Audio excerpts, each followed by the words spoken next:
Welcome to KB Talks episode 2. We start every episode the same way, starting off with video games, then we go to comic book, movies, and TV. Then we finish with anime and manga. So let's get started. Sony had recently put up the PS5 teardown video. It showed many things with the PlayStation 5, such as a removable faceplate and the SSD being inside the system. Now, I'm not a tech nerd, so most of the PS5 teardown didn't really do anything for me, but for the people who enjoyed it, they had fun. And thanks to Burger King, we also got a sneak peek at the PlayStation 5 UI. All we got was the startup noise for the PlayStation 5. We also got a date that's possibly the reveal of the PlayStation 5 UI. Next, Call of Duty Cold War Beta was live October 10th through the 12th. I played it. I'll put up a review later of my thoughts on it, and they're also having another live beta the 15th and the 19th of this month. I'll let you guys know if the next beta is different from this one or is literally the same thing.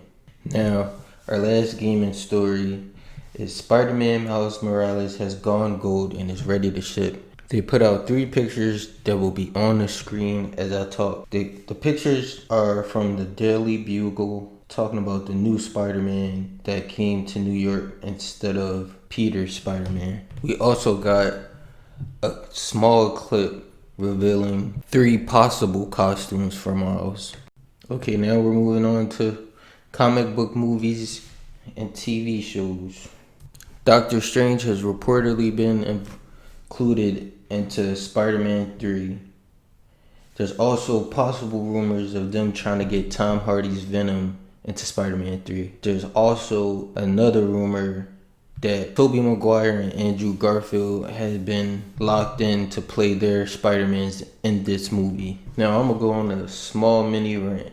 I think if they're trying to do a live action Into the Spider-Verse, it shouldn't be this movie. It should be the next Spider-Man movie, because Far From Home set up Peter's identity being revealed, and then now he has to go on a run to clear his name. Spider-Man 3 should have been a simple story of he's being hunted by Craven, who's been hired by either the government or somebody to go capture Peter.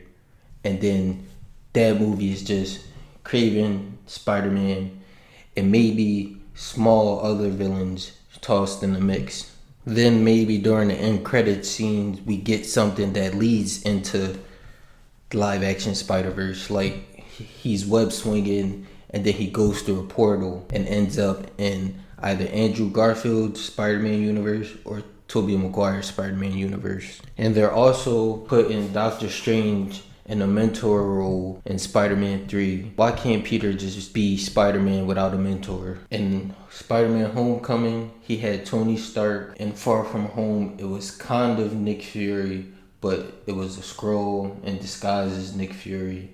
In Spider-Man 3, it's gonna be Doctor Strange. Like, Peter's been established as a hero on his own, and even in Far From Home, Happy tells Peter, don't be the next Iron Man, be the first Spider-Man. Not in those words, but you get what I mean.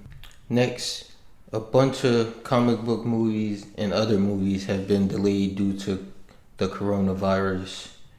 Batman will no longer hit theaters in 2021, and a couple other movies such as The Flash and Shazam 2 have been moved.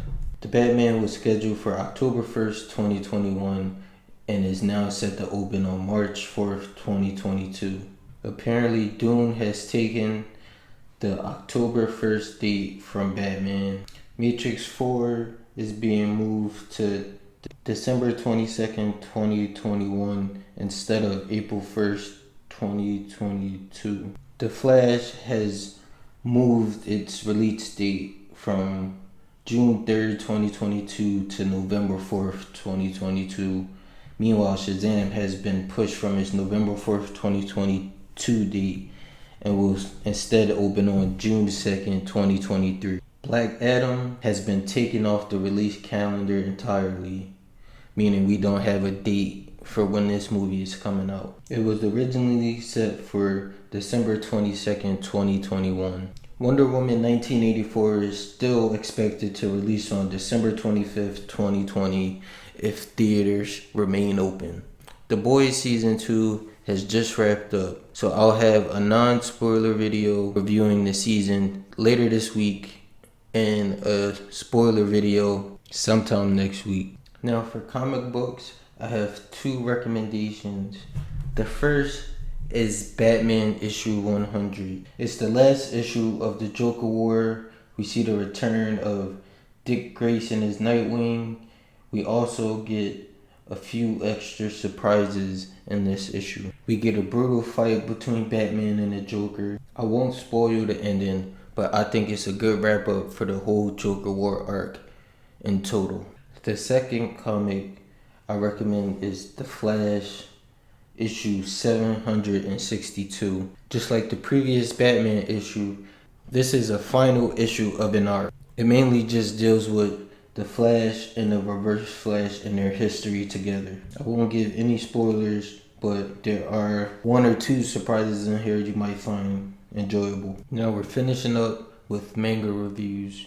The first manga is one from last week, Solo Leveling. This week we see the main character attempting to raid a gate with his guild member. The association president has sent a representative to make sure the main character can handle the gate by himself. A few minutes into the gate, the representative sees that he's not needed at all. Jinwoo has teams set up for different objectives.